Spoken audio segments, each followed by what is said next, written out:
کہ دوسری پارٹی کو یعنی پی ڈی ایم کو نون لیگ کو اگر ضرورت پڑتی ہے تو انہیں بھی انہی کی ضرورت پڑے گی اور وہ پھر کنٹینیو کریں گے. بہرحال وزیر اعلیٰ تو پرویز الہی نہیں رہنا ہے. عمران خان صاحب کا بہرحال ٹارگٹ چینج ہو گیا ہے. ایک تو میں نے بتایا نا کہ یہ ملاقات پرویز الہی صاحب نہیں کر رہے. دوسرا عمران خان صاحب جو کہتے تھے کہ حقیقی آزادی, اب تو خیر وہ پمفلٹ چھاپ رہے ہیں کیونکہ اتنے عرصے میں وہ سمجھا نہیں سکے, انہیں شاید خود بھی نہیں پتا تھا کہ کیا ہوتی ہے حقیقی آزادی, تو اب وہ زبانی بتا کے تو کسی کو سمجھ نہیں آئی. ویسے وہ بتاتے ہی کچھ نہیں ہے, گول مول سی بات کرتے ہیں. تو اب وہ اس کے لیے کوئی پمفلٹ چھاپنے جا رہے ہیں, تو اس پمفلٹ کے ذریعے وہ بتائیں گے کہ حقیقی آزادی کیا ہے. لیکن وہ جو شروع ہوئے تھے کہ امریکہ سے آزادی لینی تھی نا, کہ سازش ہوئی ہے, وہاں سے وہ سائفر آیا ہے, پتہ نہیں کیا ہوا ہے, ہم کوئی غلام ہیں کہ ہم بات مان لیں, تو وہ اس طرح سے جو شروع کر کے تھے. پھر اس کے بعد وہ آگئے میر جعفر پر, میر صادق پر, ہلاکو خان پر, نیوٹرلز پر, اور پھر اس سے نیچے آئے تو پھر انہوں نے D G I S P R کی ترلے منتیں کرنے شروع کر دیے کہ بتائیں, انہیں بتا رہے تھے کہ آرمی چیف کس نے بنانا ہے اور کس نے نہیں بنانا, تعینات کرنا ہے. اچھا پھر ان سے بات نہیں چل رہی تھی تو اب وہ الزام لگاتے ہیں مسٹر ایکس اور مسٹر وائی پر, اور نیچے آ گئے. تو اب لگتا ہے وہ سب سے ہی تھک گئے. اب انہوں نے بتایا کہ جو غلامی ہے نا, اصل میں بدترین غلامی وہ اندرون سندھ میں ہو رہی ہے, اور ہم نے جہاد کرنا ہے حقیقی آزادی کے لیے. تو اب عمران خان صاحب وہ سب بڑے بڑے جو ٹارگٹس تھے ان کو چھوڑ کر اب وہ مجھے لگتا ہے اندرون سندھ جائیں گے, اور وہاں پر جو وڈیرے ہیں, ظاہر غلامی انہی کی ہوگی ان کے خیال میں, تو ان کے خلاف انہوں نے جہاد کرنا ہے. تو مبارک ہو عمران خان صاحب, آپ کو جو نئی منزل آپ نے متعین کی ہے اپنی, جو نئے ٹارگٹس آپ نے بنائے ہیں, پرانے والے ٹارگٹس تو آپ کوئی بھی نہیں اچیو کر سکے نا, تو اب یہ نئے ٹارگٹس کے لیے ہم اس کے لیے بھی آپ کے لیے دعا گو ہیں کہ اللہ کرے آپ وہ نئے ٹارگٹس اچیو کر لیں. تو اور ان کے ساتھی جو ہیں فواد چودھری صاحب, جن کی انہوں نے تعریف بھی کیا ہے, وہ آپ کو پتہ تھا, میں نے پچھلے ولاگ میں بتایا تھا کہ وہ بڑے نالاں ہیں اپنی ٹیم سے کہ میری ٹیم مجھے سپورٹ نہیں کرتی. ان کی ٹیم کوئی بھی ان کا جو اینٹی اسٹیبلشمنٹ بیانی ہے نا, فوج کے خلاف جو بیان دیتے ہیں, وہ اس کو ساتھ نہیں لے کے چل رہی. اور یہ وہی وزیر اعظم تھے, ہمارے سابق وزیر اعظم ہیں عمران خان صاحب, جنہیں جو مودی کو فون کرتے تھے تو مودی فون نہیں اٹھاتا تھا. پھر بائیڈن صاحب کا انتظار کر رہے تھے کہ وہ مجھے کال کریں گے تو وہ انہیں کال نہیں کرتے تھے. تو اب ان کے حالات یہ آ گئے ہیں کہ ان کی اپنی پارٹی کے لوگ وہ جو ٹویٹ کرتے ہیں وہ چاہتے ہیں کہ ان کی پارٹی کے لوگ ری ٹویٹ کر دیں, تو وہ ری ٹویٹ نہیں کرتے. یہ تو عمران خان صاحب کا بیچارے کا حال ہو گیا.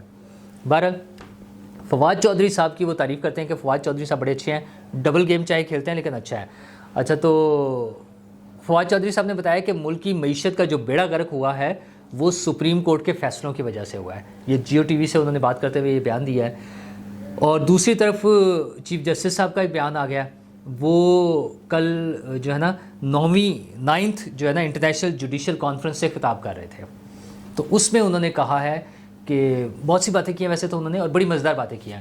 انہوں نے بتایا ہے کہ جناب والا ملک کی جو معاشی استحکام ہے یا سیاسی استحکام جو ہے وہ سیاسی پارٹیوں کے مذاکرات سے آئے گا. اب یہ ہمیں بتا رہے ہیں ہمارے چیف جسٹس صاحب. ظاہر ہے وہ انہیں زیادہ پتہ ہے سیاسی جماعتوں کو کیسے چلنا چاہیے. وہ پہلے بھی عدالتوں میں ایسے ریمارکس آئے ہیں کہ وہ سیاسی جماعتوں سے آمریت ختم کرنا چاہتی ہیں ہماری عدالتیں, شاید حقیقی جمہوریت لانا چاہتی ہیں. تو ٹھیک ہے, اگر وہ اس طرح کے کام کرنا چاہ رہی ہیں تو یہ بھی اچھی بات ہے.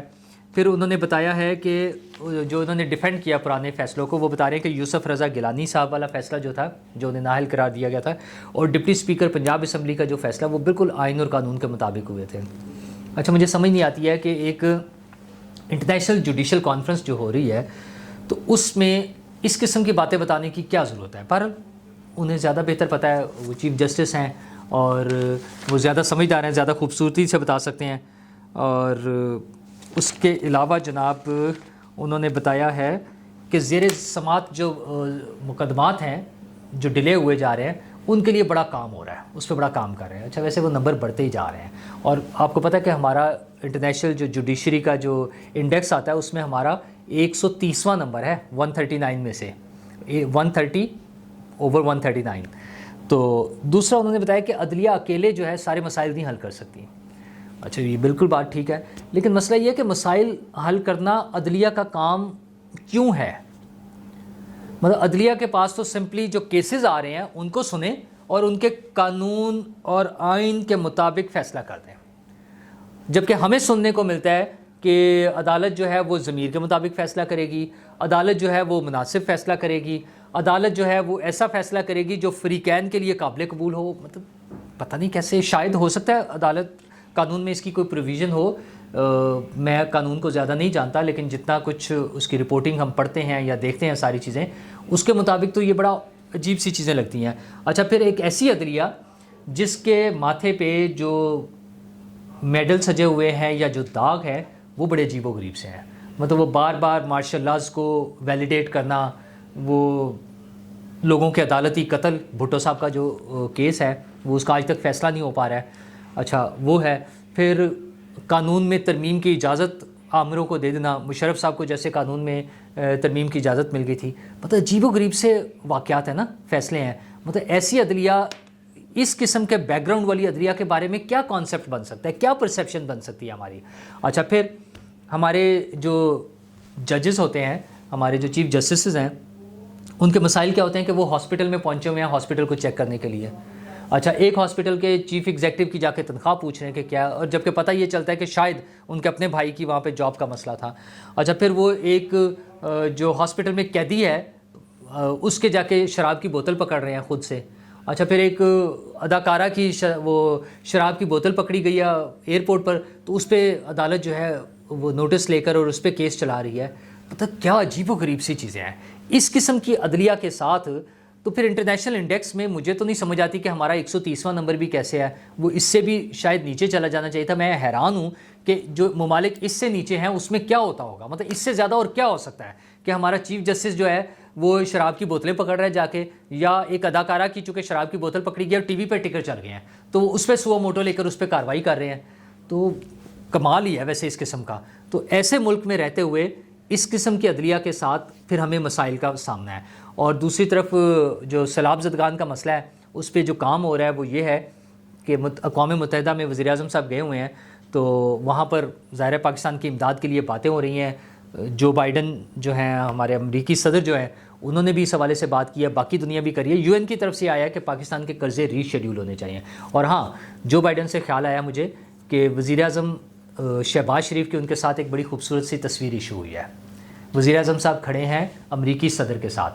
یہ وہ امریکی صدر ہیں جو ہمارے سابق وزیر اعظم، ہمارے ہینڈسم وزیر اعظم کو فون نہیں کرتے تھے۔ وہ کہتے ہیں نا کہ ساری دنیا کے وہ لیڈر بن گئے ہیں۔ وہ تو پاکستان میں تو میں ڈیل ہی نہیں نا کرتے، وہ تو کہتے ہیں پوری دنیا کے لیڈر، ایک تو مسلم امہ کے تو بہت بڑے لیڈر ہیں، پوری دنیا کے لیڈر ہیں۔ تو وہ عمران خان صاحب جنہیں جو بائیڈن فون نہیں کرتے تھے، وہ آج شہباز شریف کے ساتھ کھڑے تھے۔ لیکن یہ فوٹو سیشن اور یہ فون کالز اصل مسئلہ نہیں ہے۔ اپنے ملک کے لیے، اپنی ملک کی ترقی کے لیے، اپنے ملک کے فائدے کے لیے کام کریں، اسی سے فائدہ ہوگا۔ شکریہ۔